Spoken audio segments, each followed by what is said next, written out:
cafecito. I'm doing 2 interviews this morning, but my first one is here with Rosendo Gutierrez. We have interviewed him before. You could see his Edgewood District Veterans, but today we're going to zero in on Mr. Rosendo, okay? He's spoken to us about everything he's done, but with the vets, but today it's him, okay? Rosendo, so good to see you again. It's good to see you always. We talked about Edgewood ISD. We spoke about the veterans, and you might throw a few things before we're done, but today it's strictly you. I want you to describe yourself as a child. You're a child, elementary kid. Describe yourself. First of all, I was puny. I was the littlest one in the whole class. Always was. From first grade on, I was just pint-sized all the time. I was always having to defend myself because of my size. And so, yeah, I was always a fighter, in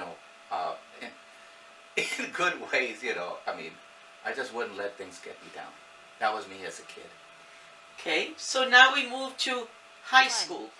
And I know you just described yourself as a tough kid, a little fighter, okay? Now, I know, because you and I went to school together, that you became an activist for student rights. What happened to you in high school? Explain to me, talk to me. Well, but when I first got to Edgewood High School, I was walking down the halls, and this one teacher, Miss Mooney, she jumps out and stops me in the hallway and says, "Where do you think you're going?" And I said, "Ma'am, I'm going to class." She said, "Oh, no, you don't. Stafford is across the street." That's so funny. You don't feel, "Ma'am, I am." I said, "I'm a freshman." She says, "Oh, don't sass me." So she accompanied me to Mr. Mangum's office, the principal. My God. And he starts laughing. That's little Rosendo. I know, he's the smallest one in high school. Yes, he belongs to us. Well, so she takes off, and so you know I'm going to tell this story, but over and over again. Yeah, but Miss Mooney became one of my friends. I would pass even though I never had a class with her. But she'd say, "How much do you weigh now?" And I would tell her, 70 pounds. She said, "You mean with the books?" Yeah. And so during my freshman year, I was in a class, a general drafting class, and it was all guys. We were taking drafting. And there was a couple of freshmen, some sophomores, but mostly juniors and seniors who were taking drafting. Yeah. And they decided that they wanted me to be their representative in the student council. Yeah. Okay. Right. So they nominated me, and I was the class representative for the student council. And then one of the seniors decided we should put Rosendo up for vice president of the student council. And I said, "What? Yeah, let's do it." So all in favor? So these guys, they were juniors and seniors, and they started campaigning for me.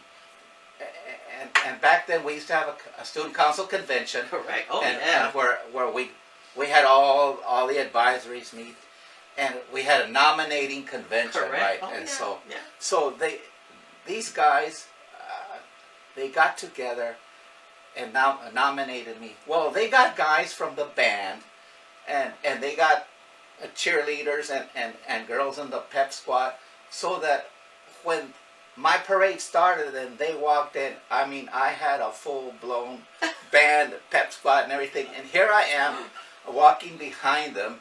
Yeah.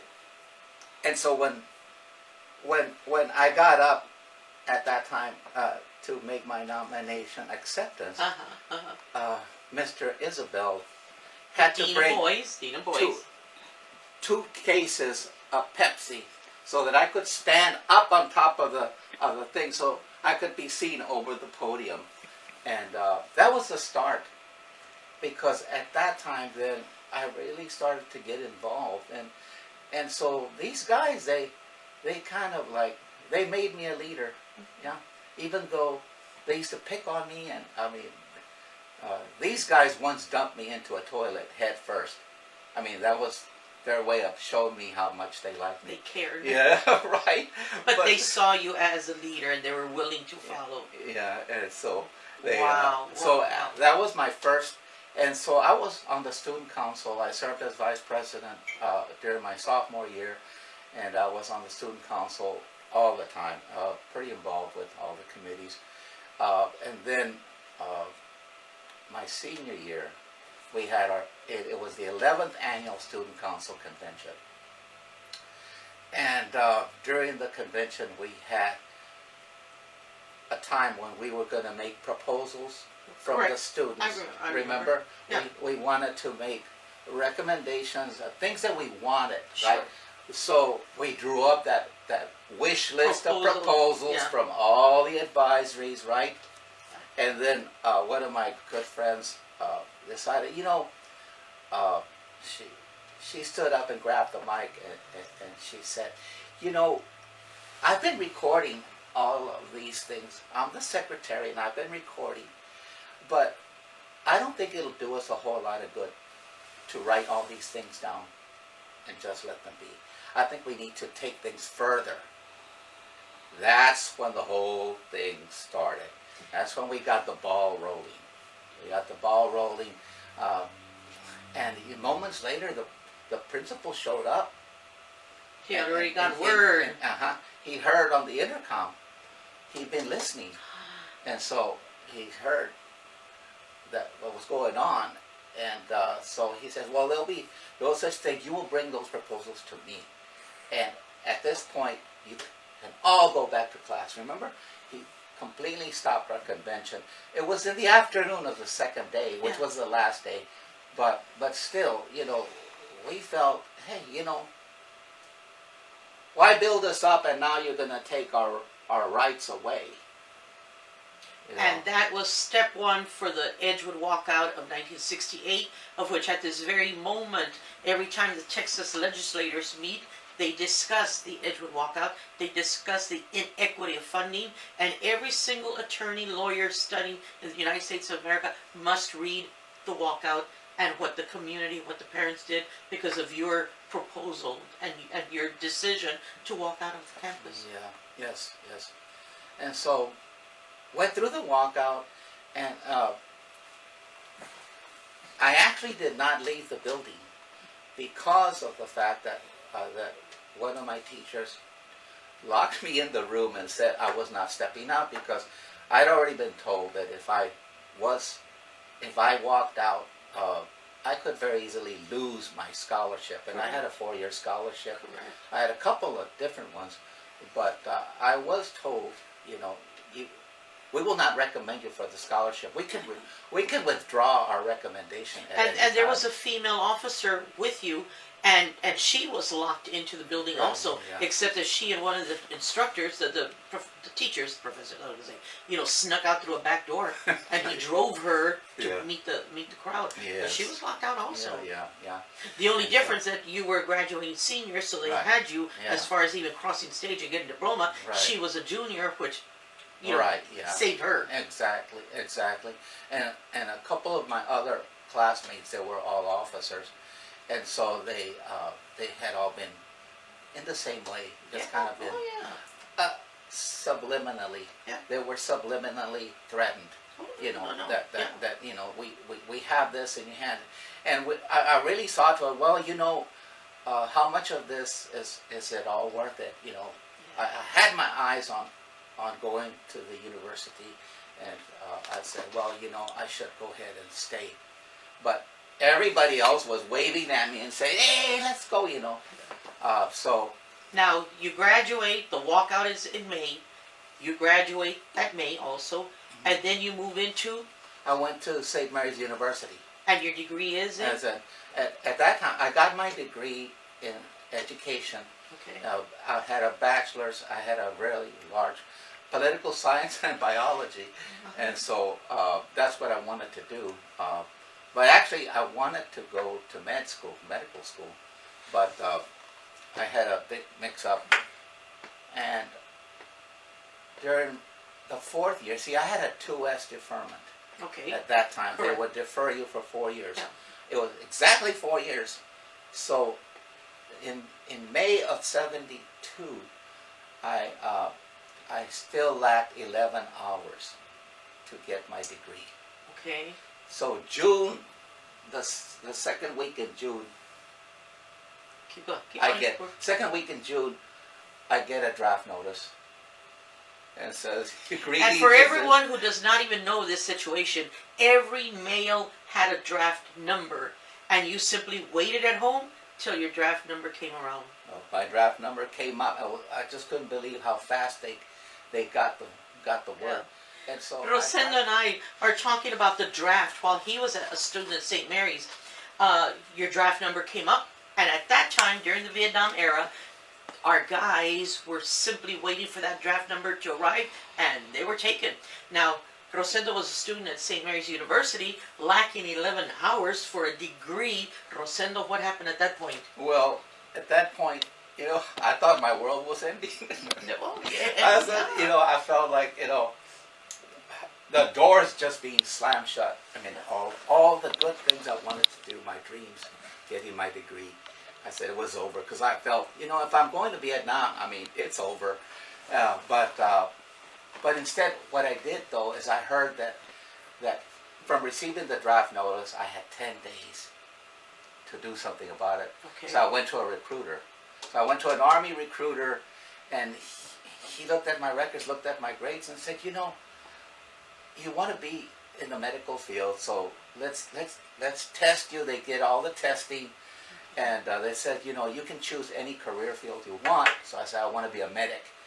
So I was put on board to be a medic, but we arranged it so that I had what they call a delayed enlistment program. Okay.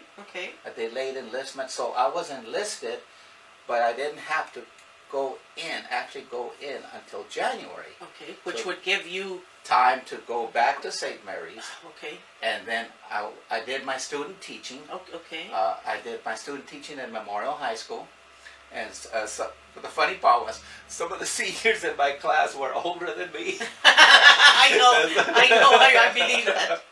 And I thought that was so cool. But I loved Memorial High School. Yeah. At that time, it was brand new. Oh, yeah. But I still remember some of those kids I had at Memorial. But then You joined so you're in the military. At what point does the military now come and take you and you're gone? that was January. My reporting date was January the 6th. Okay. And I was to report to the receiving station. Correct. And they put me on Continental Airlines, and they flew me to Fort Ord, California. And so I did basic training at Fort Ord, California. And wouldn't you know it, during basic training, I met another guy who graduated from Edgewood, Arturo Arce. I know him well. I mean, también chaparro, También, I know. también chaparro como yo. Uh-huh. And so we hooked up. We became close friends. But you would just not believe that we were in the same squad, same company. From the same From high school. I know it. So So it was you did how something. many years in the military? Well, I've stayed 22 and a half Oh, you years. did? Yeah, 22 and a yeah. But what happened, see, I said, I'm going to make the Army pay for this. Because they drafted me. That's I was right. hooked up. But, so I became a medic. I got trained as a medic. But because I had made all the proper grades, and I was class leader when I was in medical training. As a matter of fact, I was the class tutor. I was helping the guys that needed help to pass the test. Wow. And so, but when I graduated from medical training, they assigned me to Brooke Army Medical Center. Okay. And so I didn't get sent to Vietnam. So okay. I became what is called a Vietnam era veteran. Not a Vietnam War veteran, but Correct. I am a Vietnam era veteran, which a lot of people fail to understand that, the whole Army is not just based on the warriors, but you have to have the support Sure, personnel. of course. And so I became a medic. So were you seeing guys from Vietnam coming toward the hospital. Right. That's who you were. Exactly. And at that point, your field is, or your area of specialty, your specialized field is what? And at that time, it was medical care, nursing care. Nursing. Yeah. But then, while I was there, a recruiter came around because they needed physical therapists. Okay. And so I said, me, take me, please. And so she picked me out, and she interviewed me, and at that time, I still had I had pretty good grades, and she said, well, we're gonna fill out an application. So she helped me fill out an application for the U.S. Army Baylor University School of Physical Therapy. Okay. And I was selected, and I started physical therapy program in July of '74. That was when I started. So it was like July. It was like July the 23rd. I was a specialist. I was a Spec 4. And the next day, I was commissioned as a second lieutenant. Because you had your degree. Right. And so, yeah. That is so neat. Yeah. So what happened, though, I was still on schedule to work that night. And so I reported to work as a second lieutenant that night after I got commissioned. And so, and now everybody's saluting you. As you enter, everybody stands at attention. But the funny part was that all the sergeants that were there, they were there. And you're wearing your bars? Yes, I'm wearing my bars. And I said, first thing on the agenda, everybody get down and give me 50. Oh, but they loved it. They all counted out loud. And we had a great time. And there were two nurses that worked with me. They were also very responsible. Yeah. They were World War II nurse veterans. Wow. And they had taken me. As a matter of fact, they went and got a doctor's uniform that fit me so that I could be commissioned in an officer's uniform. They did that for me. Now, Rosendo, you're there 22 and a half years, military. When you retired or when you got out, what was your rank? I was a lieutenant colonel. Lieutenant colonel. Lieutenant colonel, yeah. And post-military, now you're completely out of it. You continue to work, though, didn't you? Yes, there as a physical therapist. Oh, okay, as a therapist. Yeah. Okay. So, but you weren't wearing your rank anymore. No. So now, because you're retired. Okay. Yeah. So my whole Army career, I worked as a physical therapist, taking care of the wounded. Correct. So I was there during Vietnam and also Desert Storm. So I was boxed in by 2 wars. Yeah. And so that's why I received the ribbons for that. Yeah. Now, please tell me about your lovely wife who stood behind you and supported you and backed you up. Give me the tiny bit of information about her. Okay, well, my wife, Martha Alicia Torres, she was born and raised in Dallas, Texas. Okay. And she went to L.G. Pinkston High School, similar to Edgewood High School, because it was mostly Hispanic and black, mostly black. Yeah. But anyway, she came to St. Mary's University. And that's she was a freshman, She was a freshman, and I was already a junior. And so I set eyes on her. Oh, and the romance blossomed. Yeah. And we got married. As a matter of fact, we eloped from the dormitories that she lived in. There was only one dormitory. Rosendo, my goodness. There was only one dormitory at St. Mary's University at the time, because it used to be an all-men's college. Oh, yeah. But she was amongst the first women to go there, right? And so, anyway, so we got married. I'm never going to look at you the same. We got married. We went and got married. And, I was already in the Army at that time, when we finally got married. Correct. We got married in March of '74, see. And so anyway, she graduated from St. Mary's University, as a matter of fact. And I was stationed at Bancy, and she was still going to St. Mary's, and she did her student teaching at Fox Tech, carrying our first child. So, you talk about going through it, you know. That's what I'm telling you. You know, She's been she a tough girl. Yeah, that's right. She's been a tough girl. She And was how many doing- children do y'all have? We had three. You have Three of our own, and then we adopted three more, you know. Oh my Yeah. goodness, because you had nothing better to do. Yeah. Grandchildren, Rosendo, as we get ready to close up the session. Yeah, we've got, okay, we have 1, 2, 3 grandchildren Okay. right now. Okay. Yeah, 2 adult ones and one that's 6 years old now. Yeah, and so he's the apple of my eye. Of course. Yeah. And so now And I'm because, retired. and because you put so much emphasis into your height, you did stretch. Because Yeah, a you're little. you're a normal height. Yeah. When did you stretch?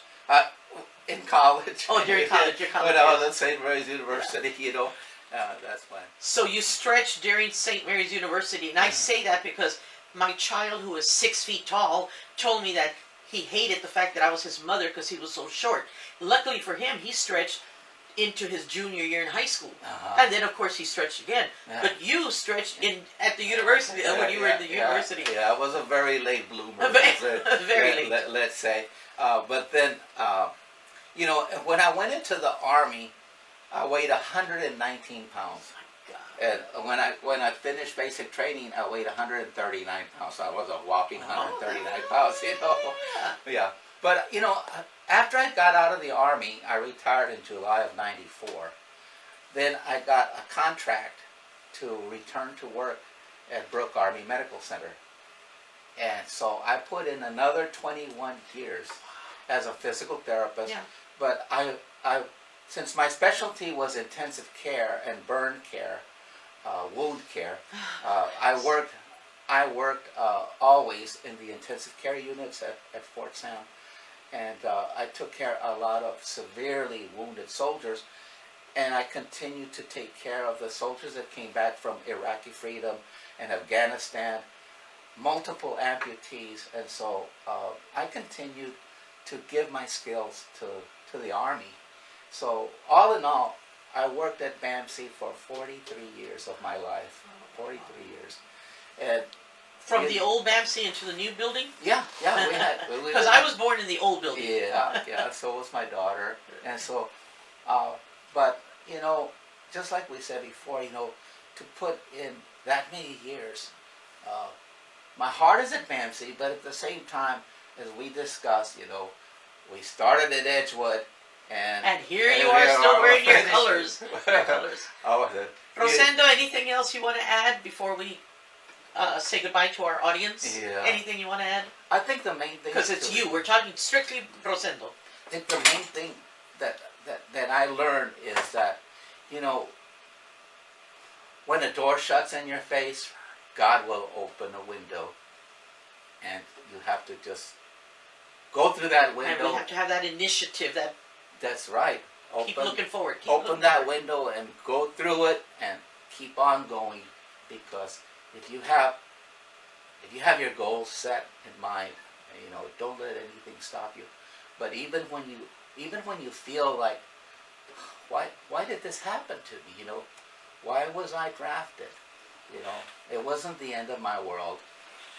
God opened a window for me, and my whole future was ahead of me.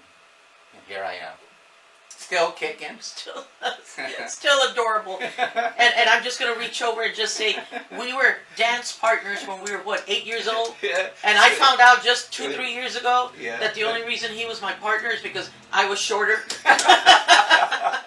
You were also cuter. We made such a cute couple. We made a cute couple. Everyone thought we were just. We were just adorable because we both looked like first graders. Thank you so much. Truly appreciate it. Thank you so much, Rosendo. You're Love welcome. you, baby doll. It was my pleasure. Okay. My pleasure. Thank you so much. Thank you. Thank you. Was that good?